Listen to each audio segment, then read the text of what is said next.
కుడి వచ్చిన అందరికీ సామెతలు 21వ అధ్యాయం 26వ వచనం వరకు ధ్యానించుకున్నాం. 26వ వచనంలో ఏం చూసామండి? దినమెల్లా ఆశలు పుట్టుచుండును, నీతిమంతుడు వెనుక తీయక ఇచ్చుచుండును. మూర్ఖుడు ఏం చేస్తాడంట? All day long he craves and అంటాడు. ఇంకా కావాలి కావాలి అని అనుకుంటూ ఉంటాడు అనమాట. కోరికలు పుడుతూ ఉంటాయి. కానీ నీతిమంతుడు ఏం చేస్తాడు? అనిపించిన దాని ప్రకారంగా మొత్తం దాచుకుంటూ ఉంటాడా? ఏం చేస్తూ ఉంటాడు? ఏమాత్రం కూడా ఉంచుకోకుండా ఏం చేస్తాడు? But the righteous give without sparing అని అంటున్నాడు. అవునా? నా ప్రాణమా తిను తాగు సుఖించు అన్నట్టుగా పొట్టుల్లో కూర్చుకునేవాడిగా కాకుండా, ఇంకా అవకాశం ఉంటే నెక్స్ట్ తరానికి కూడబెట్టుకునేవాడు కాకుండా, దానికి ఒక లిమిట్ ఉండిద్దా? దేవుడు 10 తరాలకి ఇచ్చాడు అనుకోండి, అయినా ఇంకా వయసు ఉంటే ఇంకో తరానికి, 20 తరాలకి ఇస్తే ఇంకా సమయం ఉందనుకోండి, ఏం చేస్తారు? ఇంకో తరం. దానికి ఇంక ముగింపు ఏంటి? ఏం లేదు. అవునా? కానీ నీతిమంతుడు చూడండి, తృప్తికరమైన జీవితం ఉండిద్ది. అవునా కదా? ఆయన కృపను బట్టి ఆయనకి ఇచ్చిన సమయం 1 గంటే కావచ్చు, రోజే కావచ్చు, నెలే కావచ్చు, సంవత్సరమే కావచ్చు, ఆయన వాక్య ప్రకారంగా నడుచుకోవటం.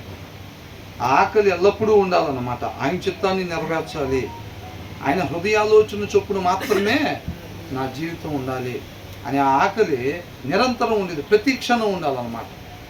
కొంత సమయం ఉండి కొంత సమయం లోకానుసారంగా ఉండేవాళ్ళం కాకూడదు. కొంత సమయం ఏమో లేదు మనం స్పిరిచువల్గా బాగుండాలి అని ఆలోచిస్తారు. అదే వ్యక్తి ఒక 2 గంటలు ఆగిన తర్వాత ఏం చేస్తాడు? మనం కూడా 2-3 స్థలాలు కొనాలి, 2-3 ఫ్లోర్లు మనం కూడా వేసుకుపోయింది. అదే వ్యక్తి, అవునా, 2 గంటల ముందేమో స్పిరిచువల్గా ఏదో చేయాలని అంటాడు, 2 గంటల తర్వాత చేద్దాం అనుకుంటున్నాడు. అంటే కొంతసేపు ఇలాగా, కొంతసేపు అలాగనమాట. అలా కాకుండా మన హృదయంలో వాక్యం ఉన్నట్లయితే కనుక చక్కగా మనదనేది ఏమి లేకుండా ఆయన హృదయాలోచన చొప్పునే మనం జీవించేవారుగా ఆశపడతాం. కాబట్టి ఆయన తృప్తిపరిచేవాడుగా ఉంటాడు. తర్వాత వచ్చిన ఏంటి? భక్తిహీనులు అర్పించి బలులు హేయములు. మరి చూసారా? మళ్ళా ఒకసారి, భక్తిహీనులు, అజ్ఞాని, అవివేకి, మూర్ఖుడు. అర్థమైందండి?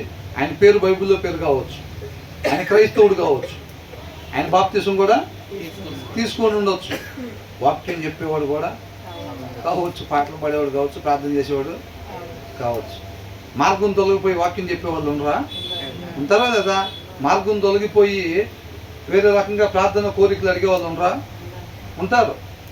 వాళ్ళు నాశనం అయిపోవాలి, ప్రభా వాత నా చోను పడాలి ప్రార్థించే వాళ్ళు ఉంటారు. దొంగతనాన్ని పోయేవాళ్ళు ప్రార్థన చేసుకునే వాళ్ళు ఉంటారు. సినిమా పోయేవాళ్ళు రిలీజ్ రోజు ప్రభా టికెట్లు ఎట్లయినా ఉంటారా లేదా? గొడవ పోయేటప్పుడు వాణి దండాలు ఇన్ని దండాలు అని చెప్పి ప్రార్థన చేసుకునే వాళ్ళు కూడా ఉంటారు. ఆయనగా తెలుసుకోకపోతే అంతే ఉండిద్ది. అవునా కదా? కాబట్టి ఏంటంట? భక్తిహీనులు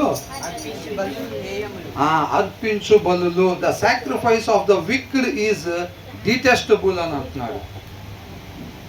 మహా అసహ్యకరమైనవి అని అంటున్నాడు. అది మామూలు అసహ్యకరమైనవి కాదంట. సాక్రిఫైస్, దేవుడి కోసం మనం సమర్పించేది. బలులు అంటే ఆ దినాల్లో అర్పించే బలులు మాత్రమే కాదు. సాక్రిఫైస్ అంటే దేవుడి కోసం మనం స్పెండ్ చేసే టైం కావచ్చు, మనీ కావచ్చు, లేకపోతే మాటలు కావచ్చు, ఏదైనా కానీ మన వాక్యాన్ని అనుసరించకుండా మనం ఏది చేసినా దేవుడికి ఎలా ఉంటుందంట? హేయము, అసహ్యకరంగా ఉండిద్ది అనమాట. మన పాట పాడుతుంటే ఎలా ఉండిద్ది అంటే, వాక్యాన్ని అనుసరించకుండా పాటలు పాడుతుంటే ఎలా ఉంటుంది? ప్రార్థన చేస్తుంటే, వాక్యం ఏంటంటే, వాక్యం చెబుతుంటే, మనం కూర్చుంటుంటే, మనం నుంచుంటుంటే, వాళ్ళు ఏది చేసినా కానీ, వాళ్ళు డబ్బులు ఇచ్చినా, వాళ్ళు స్నాక్స్ ఇచ్చినా, వాళ్ళు వేరే వాళ్ళకి బట్టలు ఇచ్చినా, లేకపోతే వాళ్ళు ఏది చేసినా దేవుడికి ఎలా ఉంటుందంట? అసహ్యకరంగా ఉండిద్ది. అర్థమవుతుందండి? అది మనం అండర్లైన్ చేసుకోవాలి. కాబట్టి మనం ఇంటి పక్కన తిట్టాం, మధ్యాహ్నం స్నాక్స్కి డబ్బులు ఇచ్చాం కదా, లెవెల్ అయిపోయిందా? అయిందా? మోకాళ్ళు వేసి ఒక 5 నిమిషాలు ఎక్కువ ప్రార్థన చేసాం కదా, వాక్యం చదవలేకపోతున్నాం కదా, బద్ధకం వేస్తుంది. కాబట్టి ఆ వారం ప్రార్థనే చేస్తాం. అంటే వాక్యం చదవకపోతే ఆ రీతికి ఉండాలని ఆశ కలిగిద్దా? కలగదు. దేవుడు అంతరంగాన్ని ఎరిగి ఉంటాడా లేదా?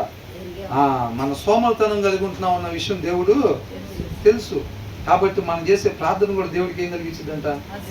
అసహ్యాన్ని కలిగించింది. పాడే పాటలు కావచ్చు, మనం ఇచ్చే కానుకలు కావచ్చు, లేకపోతే మనం ఉపయోగించే సమయం కావచ్చు, మన వాక్యానుసారంగా ఉండకుండా ఇక్కడికి వచ్చి మనం స్టార్టింగ్ నుంచి ఎండింగ్ వరకు ఉన్నా సరే దేవుడికి ఏం కలిగించిందంట? అసహ్యం కలిగించింది. వారు ఏది చేసినప్పటికీ కూడా దేవుడికి అసహ్యం కలిగిద్ది. దాన్ని సాక్రిఫైస్, దేవుడి కోసం మనం సమర్పించేది. అది ఏదైనా కానీ అది దేవుడికి అసహ్యాన్నే కలిగించింది. ఎందుకని? భక్తిహీనులు అనే దగ్గర తేడా పడింది. అర్పణలో తేడా కాదు. 500 నోటు బాగానే ఉంది, దేవుడు ఎందుకు ఇష్టపడలా? నోట్లో ప్రాబ్లం కాదు, ఇచ్చిన వాళ్ళలో ప్రాబ్లం. ఎవరిలో ప్రాబ్లం అంట? కయ్యను నువ్వు సత్క్రియ చేస్తుంటే ఏంటంట? నువ్వు అర్పణ పెద్ద బేషన్లో తెచ్చుంటే అన్నాడా? నువ్వు సత్క్రియ చేస్తుంటే అన్నాడు. అవునా? తలెత్తుకునేవాడివిగా. అర్పణ పెద్ద బేషన్లో తెస్తే తలెత్తుకునేవాడివిగా అన్నాడా? అర్పణ ప్రాబ్లం కాదు, ప్రాబ్లం ఎవరంట? అర్పించేవాడు ప్రాబ్లం. ఇక్కడ భక్తిహీనుడుగా మనం ఉండకూడదు అనమాట. అలా ఉండి మనం కుర్చీలు తీసినా, చాపలేసినా, ఫ్యాన్ స్విచ్ ఆన్ చేసినా, ఏది చేసినా కానీ ఉపయోగం ఏమి లేదు. అసహ్యాన్ని ఆయనకి మనం మిగతా వాళ్ళకి గాలి రావాలని మనం ఆ స్విచ్ పట్టుకుంటే ఆయనకి అసహ్యం పుట్టిద్దంట. అర్థమవుతుందండి? మనం వాక్యానుసారంగా ఉండి వచ్చామంటే మనం ఏది పట్టుకున్నా ఆయనకి మహిమే తీసుకొచ్చింది అన్నమాట. అర్థమవుతుందా? ఏది పట్టుకున్నా సరే ఆయనకి మహిమ తీసుకొచ్చింది, ఆయనకి ఇంపైన సువాసనగా ఉండేది. కాబట్టి ఈ వచనంలో మనం ఏంటంటే భక్తిహీనులుగా మనము ఉండకూడదు. అది అంత మాత్రమే కాదండి, తర్వాత ఏమనుంది? దురాలోచనతో అర్పించిన ఎడల అవి మరీ హేయములు. అబ్బో, ఇంకా అంటే కొంతమంది కానుకలు తెచ్చే దాంట్లో ఇంకోటి కూడా ఉంటుంది. ఏంటి? రేపు నుంచి ఎగ్జామ్స్ అయితే ఇవాళ ఏదో ఒకటి కానుకలుగా ఇస్తారు. వ్యాపారం ఇంకా అభివృద్ధి చెందాలని అంటే తీసుకొచ్చి అది తీసుకుని అక్కడ కొండ మీద వేసామంటే ఇక్కడ బ్రహ్మాండంగా వ్యాపారం బ్రాంచీల మీద బ్రాంచీలు వెళ్ళిపోతాయి అని చెప్పి ఆ ఉద్దేశంతో పట్టుకొస్తే ఇంకా అసహ్యం అంట ఆయనకి. భక్తిహీనుడిగా ఉండి మనం అర్పించేది ఏదైనా అసహ్యం అంట. అది ఇంకా ఏదో లోక సంబంధమైంది ఆశిచ్చి తీసుకొస్తారు చూసారా, అదైతే ఇంక చెప్పే పనే లేదంట. అంత అసహ్యం అంట. How much more so when brought with evil intent. అర్థమవుతుందండి? ఈవిల్, చెడ్డ ఆలోచనతో, చెడ్డ ఉద్దేశంతో నువ్వు తీసుకుని వచ్చి ఇచ్చేటప్పుడు ఏదో ఆశిచ్చి, లోకంలో ఏదో ఆశిచ్చి ఏదో ఇస్తాడు, మేము కూడా ఇంటి పక్కన వాళ్ళ డాబా కట్టుకునేటట్టుగా ఆశీర్వదిస్తాడు అనుకుంటా అని ఇక్కడికి వచ్చి మనం మోకరిస్తే ఆ మోకాళ్ళ వెనకాల ఉద్దేశం ఏంటంట? డాబా. ఆ సౌండ్ ఏమైనా పడుతుంది దేవుడికి? డాబా డాబా డాబా, పెద్ద కారు పెద్ద కారు పెద్ద కారు. ఆ పాటల వెనకాల ఉద్దేశం అది, ఆ ప్రార్థన వెనకాల ఉద్దేశం అది, ఆ చర్చిలో మనం గంటన్నర సేపు కూర్చోవటం వెనకాల ఉద్దేశం అది. అదైతే కనుక మనం అంతసేపు కూర్చోవటం వల్ల దేవుడికి అసహ్యం కలిగిద్దాను. ఎవరు రమ్మన్నారు మిమ్మల్ని ఆవరణలోకి అని అంటున్నాడు. మీ చేతులు పాపం చూసారా ఎట్లా ఉందో, అవి చూస్తే నాకు అసహ్యం పడుతుంది అంటున్నాడు. మీరు తెచ్చే కానుకలు చూస్తే నాకు అసహ్యం పడుతుంది అంటున్నాడు. అవునా? కీర్తనలో కూడా మీకు అసలు సరి చేసుకోవటం ఇష్టం ఉండదు కదా, మీకు ఉపదేశం ఇష్టం ఉండదు కదా, నా పేరు ఎందుకు ఎత్తుతున్నారు అని అంటున్నాడు దేవుడు. అవునా కదా? మీకు ఉపదేశం నచ్చదు, ఏదైనా సరి చేసుకోమంటే మహాకోపం వచ్చింది. కొంతమందికి ఏంటంట, సరి చేసుకోమంటే చాలు, ఏంది లేటుకు వస్తున్నావు, కొద్దిగా ముందు రమ్మంటే ఏమనిపించింది? ఎక్కడ లేని కోపాలు వస్తాయి. అవునా కదా? అట్లాగా. కాబట్టి ఇట్లాంటివన్నీ ప్రతి ఒక్కరు కూడా ఏమైంది, సరి చేసుకోవాలా లేదా? విధేయత అంటే ఏంటి? దాని ప్రకారంగా మనం సరి చేసుకునే వాళ్ళంగా ఉండాలి. అది వాక్యానుసారం కాదు కదా, ఇది వాక్యానుసారం కాదు కదా అని అంటే కోపాలు వస్తే అది వాక్యానుసారమా? కాదన్నమాట. కాబట్టి మనం అర్పించేది కాదు, దేవుడికి ఏదో ఇస్తే ఆయన అది తీసుకొని మనకి కావాల్సింది చేసి పెడతాడు అని అనుకుంటే అది దీంట్లో జరగదు. అవునండి? ఆయనగా తెలుసుకోవటానికి ఇక్కడికి రావాలి. మనం భక్తిహీనులుగా ఉంటే మాత్రం మనం ఏం చేసినా కానీ అవ్వదు. నీతిమంతుడిని ముడితే నా కనుగుడ్డును ముట్టినట్టు అన్నాడు. నీతిమంతుడిని ఎప్పుడు ఆకలి కొని అని అన్నాడు. ఎవరిని కూడా ఆకలి కొని అని అన్నాడా? ఎవరు ముట్టినా నా కనుగుడ్డు ముట్టినట్టు అంటున్నాడా? అది. కాబట్టి మనం నీతిమంతుడుగా ఉంటే అవి మనం అడగాల్సిన పని లేదు, ఆయన ఆటోమేటిక్గా మన తోడుగా ఉంటాడు అనమాట. కాబట్టి మన అర్పణ కావచ్చు, మనం పాడే పాట ఆయనకి ఇంపైన సువాసన కూడా, మనం చేసే ప్రార్థన దానియేలు ప్రార్థనలాగా, కొర్నేలు ప్రార్థనలాగా ఉండాలి అని అంటే, మనం ఏది చేసినా ఓ పరిచర్య చేసినా ఆయన నామానికి మహిమకరంగా ఉండాలి అని అంటే, అండర్లైన్ వర్డ్ ఏంటంటే మనం వాక్యానుసారంగా ఉండాలి. అర్థమవుతుందండి? మనం చదువుకున్న సామెతల్లో ఒక దగ్గర ఉంది, ఒకరి జీవిత విధానం దేవుడికంట ఇష్టపూర్వకంగా ఉంటే వాళ్ళ శత్రువులను సైతం మిత్రులుగా మారుస్తాను. అప్పుడే ఆయన చూసుకుంటాడు. మనం ఎంత ప్రయత్నం చేసినా ఉపయోగం ఏమి లేదు. ఎంత దగ్గర అవుదాం అనుకున్నా దూరం అవుతూ ఉంటాం. ఎప్పుడు మన జీవిత విధానం ఆయన నామానికి మహిమకరంగా లేకపోతే, ఆయనకి ఇష్టంగా లేకపోతే కనుక ఆయన ఎప్పుడు ఇష్టపడతాడు? మనిషి ఉండాల్సిన రీతిగా ఉంటుంటే దేవుడు ఇష్టపడతాడు ఎప్పుడైనా. అవునా? మనిషి ఉండాల్సిన రీతిగా అంటే వాక్యానుసారంగా. అవునా? వాక్యాన్ని చక్కగా చదువుతూ ఉండాలి, ఆ ఆశ కలిగించుకుంటూ ఉండాలి. చక్కగా ఆశ కలిగిద్ది, అంతగా ఆయన్ని ఆశ్రయిస్తాము, ఆయన అంతగా మనల్ని తృప్తిపరిచేవాడిగా ఉంటాడనమాట. ఆ మెట్టు ఎక్కాలి, ఆత్మీయతలు ఇంకొక మెట్టు ఎక్కాలి, ఎక్కాలని ఆశ ఉంటే ఆ ఆశను బట్టి ఆయన అక్కడికి ఎక్కిస్తాడు. తర్వాత ఇంకొక మెట్టు, తర్వాత ఇంకొక మెట్టు, అలాగా ఆయన ఉంచినంత వరకు కూడా చక్కగా మనం విధేయతను చూపించే కొద్దిగా ఆయన హెచ్చించేవాడిగా ఉంటాడనమాట. లోక హెచ్చింపు కాదండి, ఆత్మీయంగా. ప్రతి సమస్త మానవాళి ఆయన నామ మహిమ కొరకు నిర్మించబడ్డాం కాబట్టి ఆయన అంత గొప్పగా మహింపరిచేటట్టుగా ఆయన మనల్ని హెచ్చిస్తాడనమాట. మనం ఎంత తగ్గించుకుంటే అంత. కాబట్టి the sacrifice of the wicked is detestable అని అంటున్నాడు. సాక్రిఫైస్లో ప్రాబ్లం లేదు, ప్రాబ్లం ఎక్కడ ఉందంట? భక్తిహీనుడిగా ఉండటం వలన ఆయనకి ఇష్టం కలగలేదు. అంతేకాదు దాని వెనకాల దురుద్దేశంతో మనం తెచ్చేది ఏదైనా, మనం స్పెండ్ చేసే టైం ఏదైనా సరే అదంతా మహా హేయము, ఇంకా ఎక్కువ అసహ్యాన్ని దేవుడికి కలిగించింది. కాబట్టి వచనం ద్వారా ఏం నేర్చుకుందాం మనం? భక్తిహీనులుగా ఉండకూడదు. వాక్యం చదవనోళ్ళగా మనం ఎప్పుడు ఉండకూడదు. అర్థమవుతుందండి? వాక్యం చదవకపోతే దాన్ని మనం అనుసరించాం. భక్తిహీనులు అంటే సపరేట్గా ఏమి ఉండరు. వాక్యం చదవకుండా ఈ షర్ట్ వేసుకొచ్చినా భక్తిహీనులే. అవునా కదా? వాక్యం చదవకుండా, వాక్యాన్ని అనుసరించకుండా ఆ కథల శారీస్ వేసుకొచ్చినా భక్తిహీనులే మనలోనే ఉంటారు. అవునా కదా? కాబట్టి మనం చక్కగా వాక్యాన్ని చదివి దాని ప్రకారంగా నడుచుకోవాలి. ఆ ఆకలి మనం ఎప్పుడు కూడా కలిగి ఉండాలి. తర్వాత ఏమంటున్నారు? సాక్షి నశించును, విని మాట్లాడువాడు. ఇక్కడ చూడండి, ఏ ఫాల్స్ విట్నెస్ విల్ పెరిష్ అని అన్నాడు. ఏ ఫాల్స్ విట్నెస్, అసత్య సాక్షి. ఏంటంట? సత్య సాక్షి అని అంటే సత్యాన్ని అనుసరించి ఒక సాక్షిగా జీవించటం అన్నమాట. అవునా? అసత్య సాక్షి, సత్యాన్ని అనుసరించకుండా ఉండకూడని సాక్ష్యాన్ని కలిగి జీవిస్తూ ఉంటాం. ఆ అసత్య సాక్షి అని అంటున్నాడు. అంటే వాక్యాన్ని అనుసరించని వాళ్ళు ఏమవుతారు? అసత్య సాక్షులు. వాళ్ళు ఏమవుతారంటే వాళ్ళ ముగింపు ఏంటంట? నాశనము. Will perish, A falls witness will perish అని అంటున్నారు. తర్వాత ఏమనుంది? బట్ అండ్ ఒబీడియంట్, విధేయత. వీళ్ళు ఏం చేస్తారంటే వింటారు, దాని ప్రకారంగా నడుచుకోరు. అసత్య సాక్షి, ఉండకూడని రీతిగాళ్ళు ఉంటారన్నమాట. ఇంకొక ఆయన ఉన్నాడు, ఈయనేం చేస్తాడు? బట్ అండ్ ఒబీడియంట్, విధేయత. విధేయత అంటే విని విడిచిపెట్టేవాడుగా ఉండడు. ఇప్పుడు ఆ బ్యాగ్ ఇక్కడ తీసుకురమ్మా అంటే అలాగేనండి అని చెప్పి బ్యాగ్ లేకుండా ఉంటే వినట్టు కాదు. బ్యాగ్ తీసుకురండి ఇటు అంటే అలాగేనండి అన్నాడు. తెచ్చాడా? తేలేదు. తేకపోతే అవిధేయత. అవునా కదా? రెండో అతనంట ఏం చేస్తాడు? బట్ అండ్ ఒబీడియంట్, విధేయత కలిగిన వ్యక్తి, చెప్పిన దాని ప్రకారంగా జీవించే వ్యక్తి. అదేమవుతారంట? అసత్య సాక్షి నశించిపోతే సత్య సాక్షి ఏమవుతాడు? ఎల్లప్పుడూ నిలిచి ఉంటాడు. అర్థమవుతుందండి? సత్య సాక్షి ఎల్లప్పుడూ నిల్చుంటాడు అనమాట. ఆయనకి మరణం లేదు. ఎవర్ లాస్టింగ్ లైఫ్, నిత్య జీవం అనమాట. నిత్యము జీవించే ఉంటారు. అవునా కదా?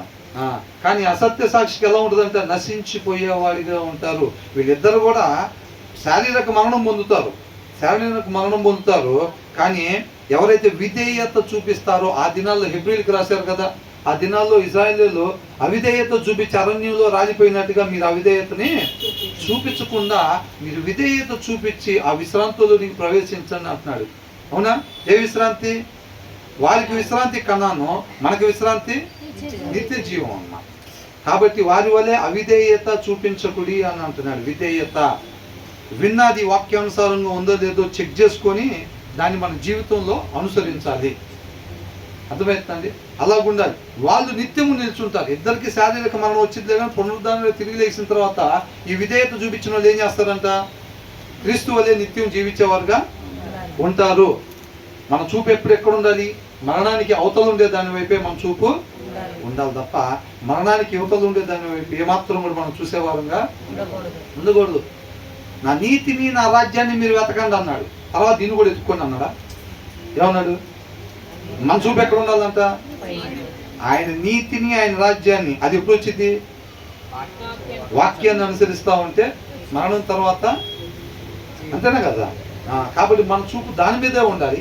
ఇప్పుడు మనకేం కావాలో అది ఎవరు చూసుకుంటారు? అది ఆయన చూసుకుంటాడు. అది అవునా కదా? కాబట్టి దానికి ముందు మనం చూపు ఉండకూడదు అన్నమాట. అవునా? కాబట్టి మనం విధేయత చూపించేవారుగా ఉంటే మనం ఏదైతే నిరీక్షణ కలిగి జీవం కావాలనుకుంటున్నామో, నిత్యం జీవించేవారుగా ఉంటామో, అలా కాకుండా వాక్యాన్ని విడిచిపెట్టి నడిచే ఎవరైనా, ఏ ఫెలోషిప్ వాళ్ళైనా, వాళ్ళు ఎంతటి వాళ్ళైనా సరే, వాక్యాన్ని మీరితే మాత్రం అది దావీదైనా మోషే అయినా ఎవరైనా సరే దేవుడు ఏం చేస్తాడు? అన్నా కదా? కాబట్టి ఖచ్చితంగా దాన్ని ఫలాన్ని అనుభవించాల్సిన పరిస్థితి ఉంది అన్నమాట. కాబట్టి మనం ఎలా ఉండాలి? సత్య సాక్షులుగా ఉండాలి.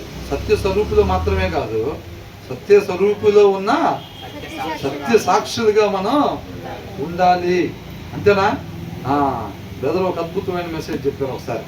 సత్యనారాయణ నాకే తెలియదు, అక్కడ ఏమి వింటామో తెలియదు. అమ్మయ్యా నేను నల్లేవాడు అనుకుంటున్నాను. అమ్మయ్యా మనం చెప్పాలని అంటే ప్రిపేర్ కావాలి. ఇప్పుడు ఇదంతా టెన్షన్ అది ఇదని అంతా ఉంటుంది. తర్వాత బ్రదర్ అని చెప్పాను, ఓహో మనం అక్కడికి వెళ్ళిపోయి వాళ్ళు బెడ్లో తినేసి రావటంలే అని అనుకుని చక్కగా వెళ్ళిపోయాం. లేకపోతే దేవుడు నా కోసం ఒక అద్భుతమైన ఆహారాన్ని సిద్ధపాటు చేసి ఉంచాడు అన్న విషయం నాకు తెలియదు. దారిలో వెళ్ళేటప్పుడు కూడా తెలియదు. ఆ బౌల్లో నుంచి కింద పోకుండా బ్రదర్ అసలు ఏం మాట్లాడుతుందా ఏంటంటే అది కొద్దిగా కూడా ఒక చుక్క కూడా కింద పోకూడదు. ఆ గెస్ట్లు ఎవరికైతే ఇచ్చిరమ్మన్నాడు దేవుడు, జాగ్రత్తగా వెళ్ళి వాళ్ళకి ఆహారం పెట్టుకోవాలి అనే ధ్యాసతో అక్కడికి వచ్చారు. తన జీవితం ద్వారా సువార్తను మనం ప్రకటించాలి. మన జీవితమే ఒక కరపత్రిక లాగా ఉండాలి. నేను నోరు తెలిసి ఎంతమందికో చెప్పా, కానీ ఫెలోషిప్కి ఎవరు రాలా.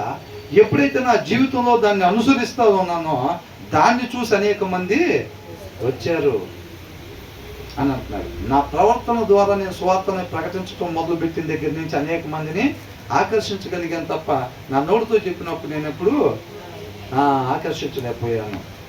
ఆకర్షించడం అంటే లోక సంబంధమైన అట్రాక్షన్ కాదండి, క్రీస్తు దగ్గరికి అన్నమాట. అర్థమవుతుందండి?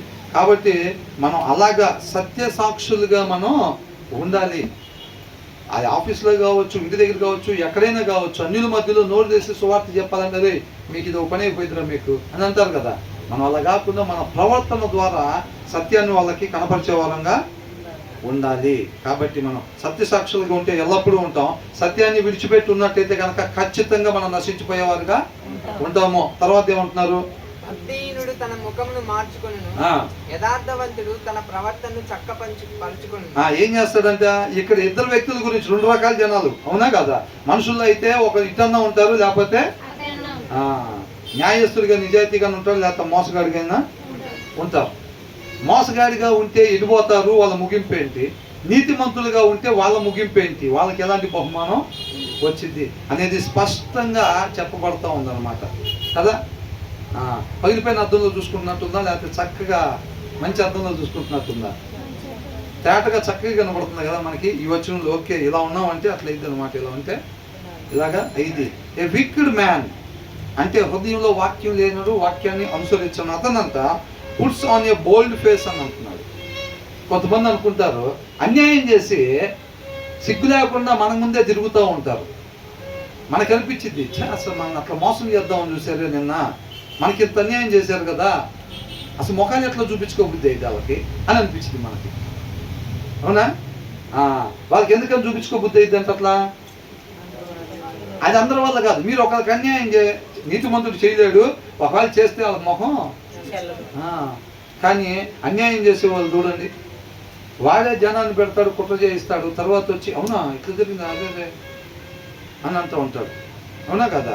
చాలామంది అంటే బోల్డ్ ఫేస్, సిగ్గు లేకుండా, ఏ విక్డ్ మ్యాన్, హృదయంలో వాక్యం లేని వాళ్ళంతా ఏం చేస్తాడు, చేసిన తప్పుల్ని కప్పిపుచ్చుకోవటానికి చూస్తారులే కానీ సరి చేసుకోవటానికి చూడరు, కప్పిపుచ్చుకోవటానికి చూస్తారనమాట. సౌలు కూడా ఏమన్నాడు, దేవుడు చెప్పిందని చేయలేదని అంటే, నువ్వు అట్లా అనుకోకు, నువ్వు దేవుడు చెప్పింది మొత్తం దేవుడు చెప్పింది మొత్తం చేశాను అన్నాడా లేదా? వదిలిపెట్టేసి అసలు ఏ ముఖం పెట్టుకున్నా ముందుకు వచ్చేవంటారు చూసారా, అదనమాట. ఇది తప్పుడు పనులు చేసి సరి చేసుకోవాల్సింది పోనిచ్చి సిగ్గు లేకుండా మళ్ళీ పైపెచ్చు అని అంటారు కదా, అట్లా అంటున్నారు. ఆ పనులు ఎవరు చేస్తారంట? అవివేకులు, అజ్ఞానులు, మూర్ఖులు, భక్తిహీనులు, వీళ్ళు చేస్తారనమాట. అంటే మళ్ళీ అలా ఉండమంటున్నారు, ఉండకూడదు అంటున్నారా? తర్వాత ఏమంటున్నారు, యథార్థవంతుడు తన ప్రవర్తనను చక్కపరుచుకుని. యథార్థవంతుడు ఏం చేస్తాడు, చక్కపరుచుకుంటారు. అదే భక్తిహీనుడు అయితే ఏం చేస్తాడు, వాళ్ళు సాకులు అంటే కవరింగ్ చేసుకుంటారు. చర్చికి రాకుండా అడిగితే ఏం చేస్తారు, సాకులు ఏదో ఒకటి కారణం తీసుకొచ్చేదానికి ముడేసేస్తారు. బాగలేదండి అసలు, అది బ్రదర్, ఇది సిస్టర్ అని ఎట్లాగా. అలాగే బేసికల్గా వాళ్ళు రావాలనుకుంటే వస్తారు, వాళ్ళు రాకూడదు అనుకున్నారు అంతే. రాకూడదు అనుకున్నారు కాబట్టి ఏదో ఒక రీజన్ని కవరింగ్ తీసుకొచ్చేస్తారు అనమాట. అంటే మనం ఎలాగుండాలి, యథార్థవంతులుగా ఉండి సరి చేసుకునే వాళ్ళలాగా ఉండాలా, లేదా కవరింగ్ చేసుకునే వాళ్ళలాగా ఉండాలా? యథార్థవంతులుగా మనం ఉండాలి. మనం అవునంటే అవును, కాదంటే కాదు, ఒకటే అవకాశం జీవితంలో. అవునా? నువ్వు సత్క్రియ చేస్తుంటే తలెత్తుకునేవాడివి కదా అని అన్నాడు. అంటే దేవుడు ఏమి ఇష్టపడుతున్నాడు, మనం తలదించుకునే వాళ్ళకి ఉండాలని, తలెత్తుకుని ఉండేవారిగా ఉండాలి అంటున్నాడు. అవునా? కాబట్టి మన యథార్థవంతులుగా మాత్రమే ఉండాలి తప్ప భక్తిహీనులుగా మనం ఎప్పుడు ఉండకూడదు. తర్వాత ఏమంటున్నారు, యెహోవాకు విరోధమైన జ్ఞానమైనను వివేచన అయినను ఆలోచన అయినను నిలువదు. ఏంటంట, దెర్ ఈస్ నో విజ్డమ్. ఏ జ్ఞానం కూడా, లోక జ్ఞానం చూసుకెళ్ళి దేవుడి దగ్గర చూపిస్తూ ఉంటాం. సౌల దగ్గర చూపించింది, సౌలు అసలు ఎన్ని చోట్ల ఎగ్జాంపుల్ పనికొస్తున్నాడు. అవునా కదా? ఇన్ని చోట్ల ఎగ్జాంపుల్ పనికొ. There is no wisdom. ఏ జ్ఞానం కూడా, అంటే దేవుడి దగ్గర ఏ జ్ఞానం చూపిస్తున్నాడు, లోక జ్ఞానం, మనుషుల కాడ చూపించే జ్ఞానం. మనుషుల్ని మాయ చేయటానికి ఉపయోగిస్తారు కదా, ఆ జ్ఞానంతో దేవుడిని మాయ చేద్దామని చూస్తున్నాడు అనమాట. చాలా మంది ఉంటారు. పోయినసారి కూడా మనం అనుకున్నాం ఏమని, ఫర్ ఎగ్జాంపుల్ మచిలీపట్నం వెళ్ళాలనుకోండి, వాళ్ళు ఎప్పుడు వెయిట్ చేస్తున్నారు అనుకోండి, మనం అప్పుడే గుంటూరు రోడ్లో నుంచి వచ్చి ఏమని చెప్తాం, బెంచ్ సర్కిల్ దగ్గర ఇట్లా టర్నింగ్ తిరుగుతాం. ఆ టర్నింగ్ తిరిగిన రోడ్డు 70 కిలోమీటర్ల తర్వాత మచిలీపట్నం వెళ్ళింది. అది ఫోన్ చేస్తాడు, ఎక్కడరా బాబు ఇంకా రాలేదంటే, అరే మచిలీపట్నం రోడ్లోనే ఉన్నాను అంటాడు. ఎక్కడ 70 కిలోమీటర్లు వెనకాల, కానీ ఆ రోడ్డు మచిలీపట్నం పోయింది. అక్కడ చూస్తేనేమో ఆయన దృష్టిలో అబద్ధం చెప్పినట్టు కాదు, ఇక్కడ చూస్తేనేమో వీడి దృష్టిలో కవరింగ్ చేసేసుకోవాలి. చాలామంది క్రైస్తవులు ఉంటారు ఇట్లాగా. ఈ తెలివితేటలు దేవుడి దగ్గర చూపించేటప్పుడు, నా నోటితో ఏం పలికా, మచిలీపట్నం రోడ్లోనే ఉన్నాను అని అంటాడు. దేవుడు దాన్ని తీసుకుంటాడులే అనుకుంటాడు. వీడు మచిలీపట్నం రోడ్లోనే అంటే దీని ముందు స్టాప్లోనే ఉండుంటాడులే అని వీడు తీసుకుంటాడు. ఒక దెబ్బకి 2 పెట్టలు అని అనుకుంటాడు. ఆ 2వ పెట్టె ఎవరు అంటే నువ్వే. సరే, ఫస్ట్ పెట్టెవన్నా లోక సంబంధమైన మోసం చేసావు అనుకోవచ్చు, అది తెలియదు, అంతరంగం తెలియదు కాబట్టి. ఆ 2వ పెట్టె దేవుడు నువ్వు అనుకుంటున్నావు, అది 2వ పెట్టె ఎవరు, చెప్పినాడే. అవునా కదా? ఎందుకని, నువ్వు నోటితో పలికింది ఆయన ఏం పరిగణలోకి తీసుకోడు. నువ్వు ఏ ఉద్దేశం అవతలోడికి రీచ్ కావాలి, మచిలీపట్నంలో ఆల్రెడీ ఉన్నవాడు ఏమనుకోవాలని నువ్వు చెప్పావో దేవుడు దాన్ని తీసుకుంటాడు పరిగణలో. అవునా? నేను ఆల్రెడీ అరే ముందు స్టాప్లోనే ఉన్నాలేరా, దాని ముందు స్టాప్లోనే ఉన్నాలేరా అనే ఒక భావం ఆయన అనుకోవాలి అన్న ఉద్దేశంతో చెప్పాడేనా. అవునా కదా? దేవుడు కూడా దాన్నే పరిగణలోకి తీసుకుంటాడు. నువ్వు ఎక్కడో ఉండి 2 స్టాపుల ముందు ఉన్నట్టుగా నువ్వు చెప్పినట్టుగానే తీసుకుంటాడు అంతే. దేవుడిని భలే మాయ చేసామరా, వాడిని కూడా భలే మాయ చేసామరా అనుకుంటే దేవుడు అలాగా అట్లా తెలియనోడేమి కాదు. ఇశ్రాయేలీయులకు ఆధారమైన వాడు నరుడు కాడు అని అంటున్నాడు, క్లియర్గా మెన్షన్ చేశారు దాంట్లో. చెప్పిన తర్వాత కూడా ఏం చేస్తారు, ఈ లోక తెలివితేటలు ఆయన దగ్గర ప్రదర్శిస్తారన్నమాట. అవునా కదా? భలే మోసం చేసేవని ఇది అనుకుంటారులే కానీ ఆయన ఏమి మోసపోడు. కాబట్టి ఏ జ్ఞానం కూడా ఇంకా కొంతమంది ఏం చేస్తారు, రకరకాల అర్థాలు చెప్తారు. అక్కడ రాయబడిన సారాంశం ఏంటో దాన్ని తీయమంటే వీళ్ళు ఇంకొకసారి తోవి ఇంకొక అర్థం చెప్తారు. లోపల నుంచి ఇంకొక అర్థం తోవి బొట్టు తీసేయండి బాబు అని అంటే తీయాల్సిన అవసరం ఏం లేదు, వాళ్ళు రెండు పెట్టుకుంటారు, మీరు సిల్లులో పెట్టుకోండి అంటున్నారు. నేను ఇంకోసారి తవ్వుకొచ్చాడు, తవ్వి తీయమన్నారు. హిడెన్ ట్రెషర్ అన్న కరెక్టే, బిందె దగ్గర పెడితే ఆడ తవ్వితే అట్టగా, అవునా కదా? కాబట్టి ఏంటంట, నో ఇన్సైట్, ఏ అంతర్భావం కూడా అర్థమవుతుంది, ఏ జ్ఞానము, ఏ అంతర్సారాంశం, no plan that can succeed against the Lord అంట. దేవుడికి విరోధంగా ఏ తెలివి ఏ జ్ఞానాలు కూడా ఏమి పనిచేయవు, అవి సక్సెస్ కావు, నిలబడలేవు అని అంటున్నారు. అర్థమవుతుందండి? కాబట్టి మనం ఏం చేయాలి, ప్రభువా జ్ఞానాన్ని దయచేయగలరు, ప్రభువా నీ జ్ఞానాన్ని దయచేయి. దేవుడి జ్ఞానం కావాలి అంతేలే కానీ జనాలు మోసం చేయటం, జనాలు మోసం చేస్తే పడిపోకుండా జ్ఞానం పిల్లలకి దయచేయి ప్రభు అని మనం చేయకూడదు. జనాల చేత మోసపోయేవాడిగా కాకుండా జ్ఞానాన్ని దయచేయి ప్రభు, లోక జ్ఞానం దయచేయి. రే ఇంత లోక జ్ఞానం ఉండాలన్నా అని అంటారు, మోసపోకుండా. కానీ అది నిత్య జీవాన్ని తీసుకెళ్ళిద్దా? అది తీసుకెళ్ళదు. కాబట్టి దైవ జ్ఞానం మనకి కావాలి, అది కోరుకోవాలన్నమాట. దేవుడి జ్ఞానం మనం పొందుకోవాలి. కాబట్టి మనం ఏ జ్ఞానం పొందుకుంటున్నామో కూడా చెక్ చేసుకోవాలి, ఏ ఆత్మను పొందుకుంటున్నామో కూడా. ప్రతిదీ ఊగిచ్చేస్తుందిలే అని చెప్పి ఊగటం కాదు మనం. ఏంటంట, దేవుని ఆత్మ ద్వారా పలికే సౌలు అప్పుడు దాకా ఎప్పుడైతే ఆయన మాట ప్రకారం ఉండదో దేవుడి ఆత్మ ఆయన నుంచి వదిలి వెళ్ళిపోయింది. అదే దేవుడి దగ్గర నుంచి దురాత్మ వచ్చి ఏందో ధరపడితే మళ్ళీ ప్రవచించడం మొదలు పెట్టాడు. మన లైన్లోనే ఉన్నాంలే అనుకున్నాడేమో బహుశా, అవునా? లైన్లోనే ఉన్నామేమో అనుకున్నాడు, ఎటు వెళ్ళిపోయాడు? సూసైడ్ చేసుకునే పరిస్థితి. ఆయన కత్తి మీద ఆయనే పడేటట్టుగా అది దారి తీసిద్ది అనమాట. అట్లా కాబట్టి మనం చక్కగా దేవుడి జ్ఞానాన్ని మాత్రమే పొందుకోవాలి. షార్ట్ కట్స్లో ఆ జ్ఞానాన్ని పొందుకోవటానికి ప్రయత్నం చేయకుండా తగిన సమయం మన వాక్యం దగ్గర గడపాలి. మన ప్రార్థనలో కూడా తగిన సమయం దేవునితో గడపటం వల్ల ఆయనతో బలంగా అంటు కట్టబడే వాళ్ళుగా. బ్రదర్, దేవుడు హృదయాలు వచ్చిన అంటున్నాడు. ఎప్పుడేసిద్ది మనకు అది? ఎంతవరకు మా భార్య హృదయాలు వచ్చినా నాకు సరిగ్గా తెలియట్లేదు, నా భర్త హృదయాలు వచ్చినా నాకు సరిగ్గా తెలియట్లే. ఇప్పుడు 13-14 సంవత్సరాలు కాపురం చేశాను. ఈ ప్లేస్లో ఈ సందర్భంలో అవుననిద్దేమో అనుకుంటే ఒక్కోసారి కాదనిద్దేమో అనుకుంటే ఒక్కోసారి ఈ విషయం చెప్తే ఎగిరి గంతేసిద్ది అనుకుంటే ఆ విషయం చెప్పినప్పుడు ఒక్కోసారి డల్ అయిపోతాం. అర్థమవుతుందండి? ఒక్కొక్కసారి బాధపడిద్దాం ఈ విషయం చెప్తే ఆనందపడతారు. మాకు దెబ్బలు తగినాయి అంటే, అవునా ఎక్కడెక్కడ తగిలి ఏంటంటే షైనింగ్ స్టార్స్ లాగా కొంచెం ముఖంలో మెరుపులు ఫెయిర్ అండ్ లవ్లీ రాసుకున్నట్టుగా అట్లాంటి వస్తూ ఉంటాయి కొందరు. కాబట్టి ఏంటంటే దేవుడి జ్ఞానాన్ని మాత్రమే పొందుకోవాలి, చక్కగా వాక్యం చదవాలి. ఆ వాక్యం అనే అర్థం దగ్గరికి మనం వచ్చేటప్పుడు ఏదేది సరి చేసుకోవాలో నా జీవితంలో అర్థం చూపించిద్ది, అది చూపించింది నేను సరి చేసుకోవాలి అన్న ఉద్దేశంతో అర్థం దగ్గరికి వస్తే ఉపయోగం తప్ప అది అర్థం లేదు అంతే చూపిస్తూ ఉంటుంది మనసులో. మనం ఎట్టాగే పెట్టుకోవాలి లేటెస్ట్ ఫ్యాషన్ అనుకుంటే ఏం లేదు, అవునా?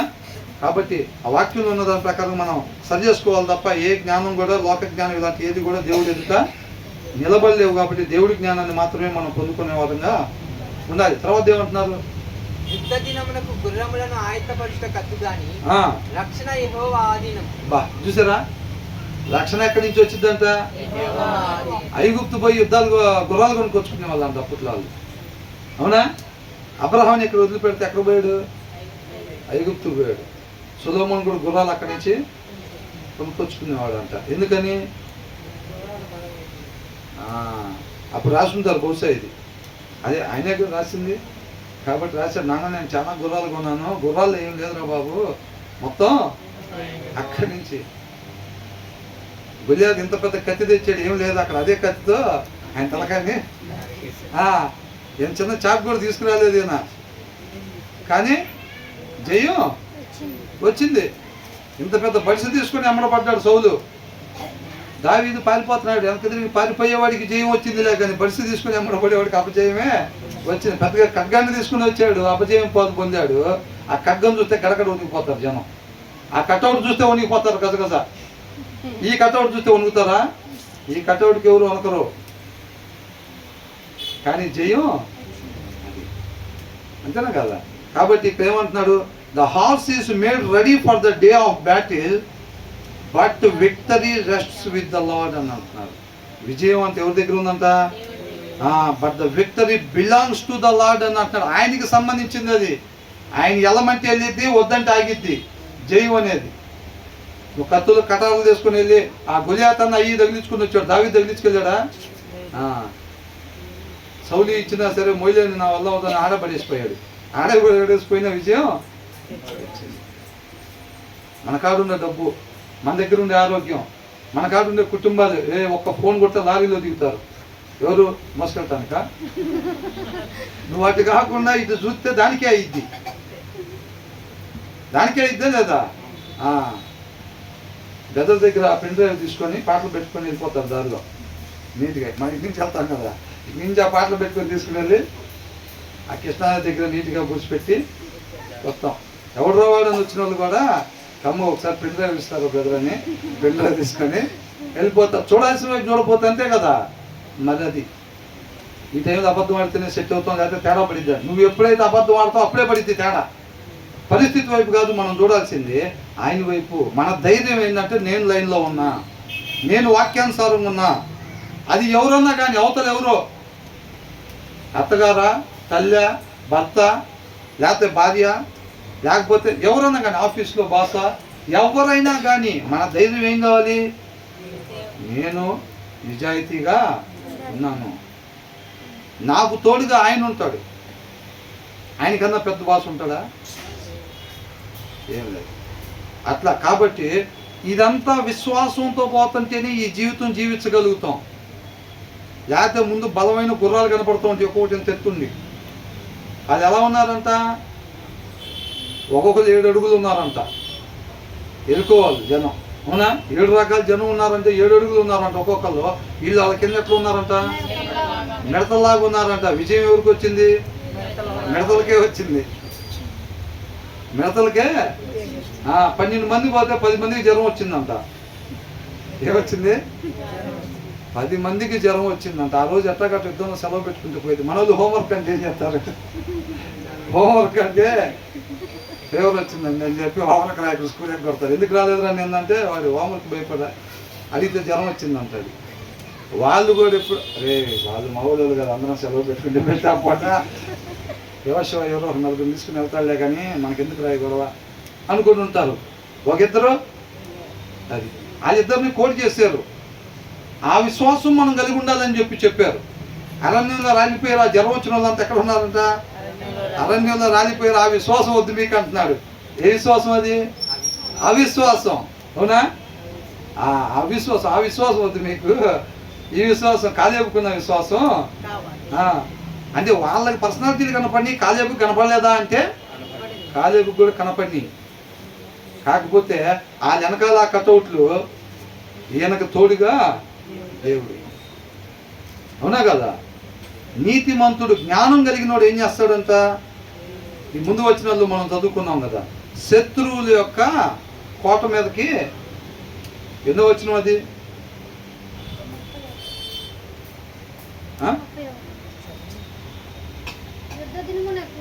కాదు, మనం ధ్యానించుకున్నాం కదా. ఒకటి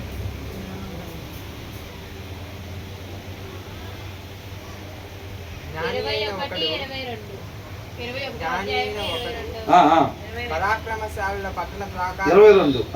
జ్ఞాని అయిన ఒకడు ఏం చేస్తాడంట? పరాక్రమశాలుల పట్టణ ప్రాకారం ఎక్కును అట్టివాడు దానికి ఆశ్రయమైన కోటను పడగొట్టును. ఏం పడగొడతాడంట? ఆశ్రయం. వాళ్ళు దేన్ని చూసారే ఇది మనం కాపాడిద్రా అని అనుకుంటున్నారు, చూసారా? దాన్ని పడగొడతాడని అంటున్నారు. అర్థమవుతుందండి? వాళ్ళకి ఆ కటౌట్లు కనపడి, ఈయనకి కటౌట్లు కనపడి, ఆ కటౌట్ని చిత్తు చేసి ఆయన నాకు తోడుగా ఉన్నాడు. ఎందుకని? మనం లైన్ మీద ఉన్నాం కాబట్టి. అర్థమవుతుందండి, అంతేనా? కాబట్టి గుర్రాలను చూసి కాదు, మనం కూడా మన దగ్గర ఉన్న దాన్ని దేన్నో చూసుకొని, జనాన్ని చూసుకొని, లేకపోతే బలాన్ని చూసుకొని, దీన్ని బట్టి కాకుండా మనం దేన్ని బట్టి అతిశయించాలంట? దేవుణ్ణి బట్టి మనం అతిశయించేవారుగా మనం ఉండాలి. అది అని అంటున్నాడు అన్నమాట. గుర్రం అనేది లిటరల్గా తీసుకోబాకండి, ఏదైనా మన సారాంశం తీసుకోవాలన్నమాట. మనకు బలం ఉంది, ఇంకా వయసు ఉంది, డబ్బు ఉంది, ఎదిగిన పిల్లలు ఉన్నారు, చేతిలో చుట్టాలు ఉన్నారు, ఇలాంటి వాటిని మనం చూసుకోకూడదు. ప్రతిసారి కూడా ఎవరి మీద ఆధారపడాలంట? దేవుడి మీద మాత్రమే మనం ఆధారపడేవారుగా ఉంటే జయం మన సొంతంగా ఉండిద్ది. కాబట్టి ఇంతవరకు చదువుకున్న వచనాలని జాగ్రత్తగా మరలా ఒకసారి ఇంటికి వెళ్తే చదువుతున్నారా? ఎంతమంది చదువుతున్నారు? మరలా ఒకసారి చదవండి. మరలా ఒకసారి చదువుతూ ఉంటే ఏదైతే ఇప్పుడు స్కూల్లో కూడా ఒక పాఠం చెప్పారు అనుకోండి, దాన్ని మళ్ళీ ఒకసారి ఇంటికి వచ్చిన తర్వాత ఒకసారి చదువుకుంటే 75% మైండ్లో ఉండిపోయింది అది కదా. కాబట్టి ఇక్కడ కూడా చెప్పబడినవి మరలా ఒకసారి మనం ఇంటికి వెళ్ళిన తర్వాత చక్కగా మనం ధ్యానించుకునే వారంగా ఉండాలి. దేవుడికి మహిమ కలుగును గాక.